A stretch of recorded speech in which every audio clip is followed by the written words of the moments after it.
وفاقی وزیر خزانہ کی تاجروں کو بات کرنے کی دعوت۔ محمد اورنگزیب کہتے ہیں ایف بی آر کی نئی ترامیم اور ان میں موجود شکوں کو غور سے پڑھنے کی ضرورت ہے۔ ایف بی آر کو نئے اختیارات دیے جانے کا فیصلہ سیلرز ٹیکس فراڈ کو روکنے کے لیے یہ کیا گیا۔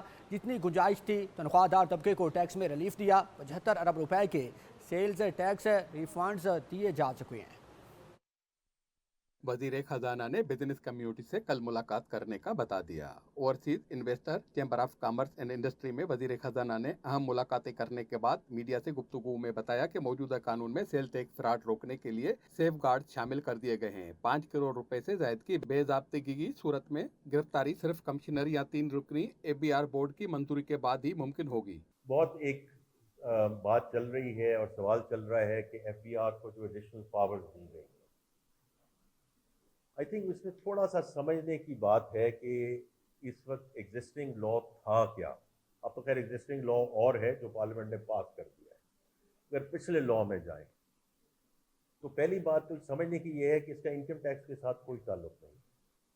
یہ سارا جو معاملہ ہے یہ سیلز ٹیکس فراڈ کا معاملہ ہے۔ ایف بی آر کے قوانین سے متعلق ابہام کو دور کرنے، ان کے تحفظات سننے اور حکومتی موقف واضح کرنے کے لیے بزنس کمیونٹی سے وہ کل ملاقات کریں گے۔ اور انشاءاللہ کل ملاقات بھی ہوگی ڈفرینٹ صدور کے ساتھ، تو ہم دوبارہ ان کی خدمت میں یہ پیش کریں گے کہ یہ کوئی ایسی چیز نہیں ہے کہ ہم نے اس کو بغیر سوچے سمجھے اس کو پارلیمنٹ نے اپروو کر دیا ہے۔ It's a lot of thought has gone into it in building the safeguard۔ تاہم جب بار بار چینی کی قیمتوں پر سوالات کیے گئے تو وزیر خزانہ جواب گول کر گئے۔ ان کا کہنا تھا کہ اشیاء ضروریہ کی قیمتوں کا تعین اکنامک کوآرڈینیشن کمیٹی کرتی ہے۔ انہوں نے دعویٰ کیا کہ جس طرح چاول اور مکئی کی ڈی ریگولیشن سے مارکیٹ میں استحکام آیا، چینی کے ڈی ریگولیشن سے بھی مسائل ختم ہو جائیں گے۔ At the E C C level as well ہم ان پرائسز کو منتھلی بیسس پہ مانیٹر کر رہے ہیں، اور نیشنل پرائسنگ مانیٹرنگ کمیٹی بھی ہے،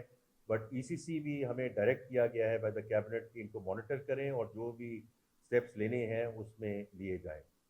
تو اس لیے یہ اتار چڑھاؤ یہ چیزیں رہتی ہیں، کبھی رمضان سے پہلے کبھی رمضان کے باہر، جو آربٹراج لوگ کرتے ہیں انفارچونیٹلی، اور اس کا سدباب حکومت کو ہی کرنا چاہیے، فیڈرل گورنمنٹ کو بھی، and along with the provincial government۔ Overseas investor chamber کے جنرل سیکرٹری عبدالعلیم نے دعویٰ کیا کہ پچھلے 10 برسوں میں غیر ملکی کمپنیوں نے پاکستان میں $10 ارب کی سرمایہ کاری کی ہے۔ کیمرہ مین سراج عباس کے ساتھ فاروق مورائی، سچ نیوز کراچی۔